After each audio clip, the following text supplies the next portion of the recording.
ঘোড়ামারা নদীর ভাঙনে নিঃস্ব হতে চলেছে পঞ্চগড়ের বোদা উপজেলার কয়েকটি গ্রামের বাসিন্দারা। বিলীন হয়ে গেছে শত শত ঘরবাড়ি, আবাদি জমি সহ ঈদগাহ মাঠ।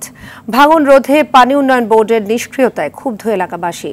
ভাঙনের কবল থেকে রক্ষা পেতে স্থায়ী বাঁধ নির্মাণের দাবি তাদের। পঞ্চগড় থেকে মোহাম্মদ হারুনুর রশিদের পাঠানো প্রতিবেদন জানাচ্ছেন সৈয়দা সামিয়া তামান্না।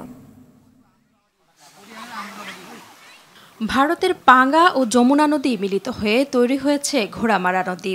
বর্ষা এলেই আতঙ্কে নির্ঘুম রাত কাটে তিন দিকে নদী বেষ্টিত বোদা উপজেলার বড়শশী ইউনিয়নের নাউতরি, ডাঙ্গাপাড়া সহ তীরবর্তী কয়েকটি গ্রামের বাসিন্দাদের।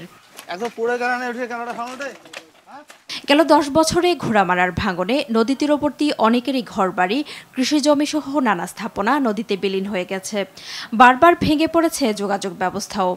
এবারও হুমকিতে রয়েছে বাংলাদেশ কৃষি উন্নয়ন কর্পোরেশন অফিস, সোলার সেচ পাম্প, কবরস্থান, নতুন ঈদগাহ মাঠ, মসজিদ, মাদ্রাসা সহ কয়েকটি স্থাপনা। ভাঙন ঠেকাতে না পারলে এলাকাটি মানচিত্র থেকে হারিয়ে যাওয়ার আশঙ্কা এলাকাবাসীর। আমরা তো অবহেলিত অবস্থায় আছি, অনেক বাড়িঘর ভেঙে গেছে, ওরা চলে গেছে, আমরাও আছি। আমরা কতদিন থাকতে পারবো কিনা সেটা নিয়ে আশঙ্কা। এই নদী ভাঙ্গন, এখানে একটা বাঁধ বা যেভাবেই হোক এটাতে আমরা রক্ষা পেতে চাই।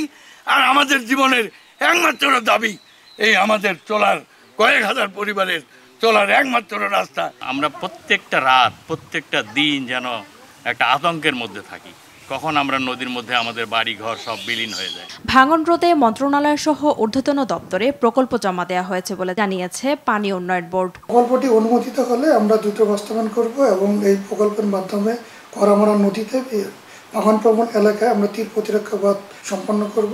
বর্ষা মৌসুম শুরুর আগেই নদীর ভাঙন প্রতিরোধ করতে প্রয়োজনীয় পদক্ষেপ নেবে কর্তৃপক্ষ, এমনটাই দাবি এলাকাবাসীর।